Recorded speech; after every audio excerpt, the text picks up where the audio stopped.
Hi ಎಲ್ಲರಿಗೂ ನಮಸ್ಕಾರ. Welcome to golden topic.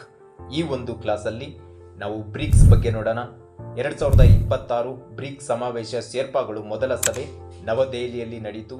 ಇದರ ಧ್ಯೇಯವಾಕ್ಯ ಸ್ಥಿತಿಸ್ಥಾಪಕತ್ವ, ನಾವೀನ್ಯತೆ, ಸಹಕಾರ ಮತ್ತು ಸುಸ್ಥಿರತೆಗಾಗಿ ಅಭಿವೃದ್ಧಿ, ಅಂದರೆ building for religions, innovation, cooperation and sustainability.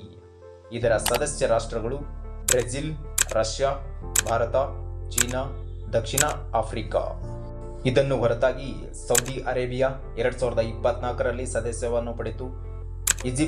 Egypt ಕೂಡ 2024ರಲ್ಲಿ ಸದಸ್ಯವನ್ನು ಪಡೆಯಿತು ಮತ್ತು ಇಥಿಯೋಪಿಯಾ ಕೂಡ 2024ರಲ್ಲಿ ಸೇರ್ಪಡೆಯಾಯಿತು. ಮತ್ತು UAE, ಯುನೈಟೆಡ್ ಅರಬ್ ಎಮಿರೇಟ್ಸ್, ಇದು ಕೂಡ 2024ರಲ್ಲಿ ಬ್ರಿಕ್ಸ್ಗೆ ಸೇರ್ಪಡೆ ಆಯಿತು. ನಂತರದಾಗಿ ಇರಾನ್ ಕೂಡ 2024ರಲ್ಲಿ ಸೇರ್ಪಡೆಗೊಂಡಿತು. ನಂತರದಾಗಿ ಇಂಡೋನೇಷಿಯಾ 2025ರಲ್ಲಿ ಬ್ರಿಕ್ಸ್ ಸದಸ್ಯತ್ವವನ್ನು ಪಡೆಯಿತು. ಈ ವಿಡಿಯೋ ಇಷ್ಟ ಆಗಿದ್ರೆ ಇದೇ ಥರ ಮುಂದೆ ವಿಡಿಯೋ ಬರ್ತಾನೆ ಇರುತ್ತೆ, ಕಲಿತಾನೆ ಇರ್ತೀರಾ, ನೋಡ್ತಾ ಇರಿ. Thank you one and all.